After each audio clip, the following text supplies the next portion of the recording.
Red urine is not always hematuria or blood in the urine. Hematuria is defined as presence of 5 or more RBC per high power field in a fresh urine. When urine is grossly normal, or when urine grossly appears normal, we call it microscopic hematuria. But when blood visible to the naked eye, we call it gross hematuria. So let us see approach to a child with hematuria. So red urine is either hematuria or mimics of hematuria. When the patient comes with red urine, confirmation of hematuria is critical, or presence of red blood cells in urine sediment, because there are false positive red urine that's not hematuria. Cause of false positive urine dipstick for hematuria include myoglobinuria or hemoglobinuria. It's negative for RBC on microscopic evaluation. And also cause of discolored urine with negative urine dipstick and the urine microscopic examination include medications such as sulfonamides, nitrofurantoin, and salicylates. Also food coloring aids, blackberries, and in newborns, a red or pink discoloration in the diaper can be seen with urate crystals that precipitates from the urine. Once we ruled out mimics of hematuria by detecting 5 or more RBC in the urine, we call it hematuria. Then we should have to classify as glomerular hematuria and non-glomerular hematuria. Glomerular hematuria is characterized by tea or cola colored urine and also presence of RBC cast and dysmorphic RBC morphology. Causes include post-infectious glomerulonephritis, lupus nephritis, Alport disease, IgA nephropathy, membranoproliferative glomerulonephritis, HSP, hemolytic uremic syndrome, and others. In this case, history is very important.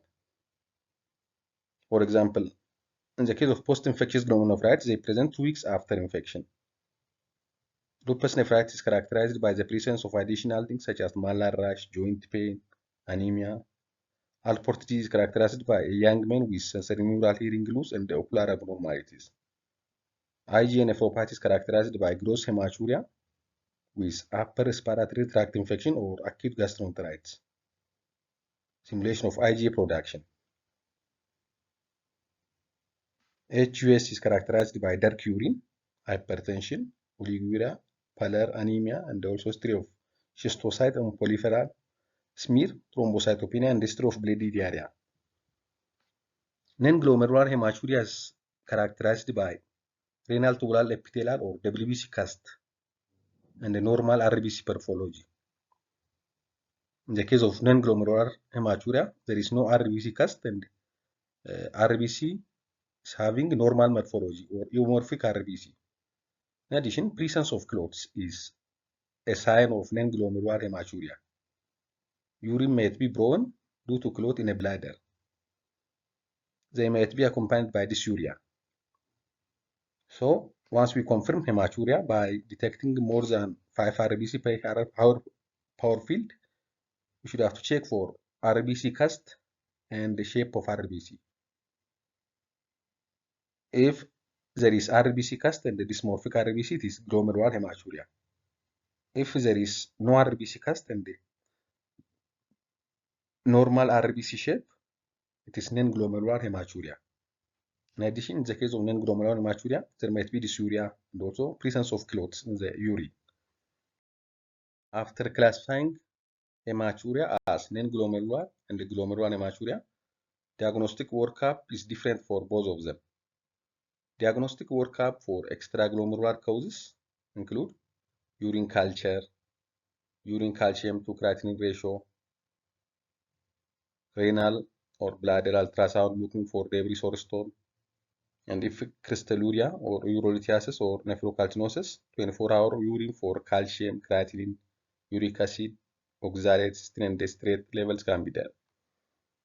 But if it is glomerular hematuria, we'd have to do CBC, comprehensive metabolic panel, serum protein, cholesterol, C3 and C4, ASO, and anti-DNase, ANA, anti-neutrophilic cytoplasmic antibodies, throat culture, urine protein to creatinine ratio, and hepatitis, and also HIV serologies. But if the patient is having red urine but no RBC on urine analysis, you should have to check for hemoglobin. If there is no RBC in urine, that's not hematuria. But no RBC with hemoglobin only shows presence of myoglobinuria or hemoglobinuria. If there is no both hemoglobin and RBC absent in the urine, you should have to search other causes such as drugs, foods, or other coloring agents. So, as an approach to a child with red urine, first we should have to check sediment rate, urine analysis. If there is more than 5 RBC, it is hematuria. If there is no RBC on urine analysis, we should have to do dipstick for heme. If it is heme positive or if there is hemoglobin, that is myoglobin or hemoglobinuria. To differentiate myoglobin from hemoglobin in the urine, we should have to check plasma color. If it is clear, that is myoglobinuria. If it is red, it is hemoglobinuria. Thank you for watching.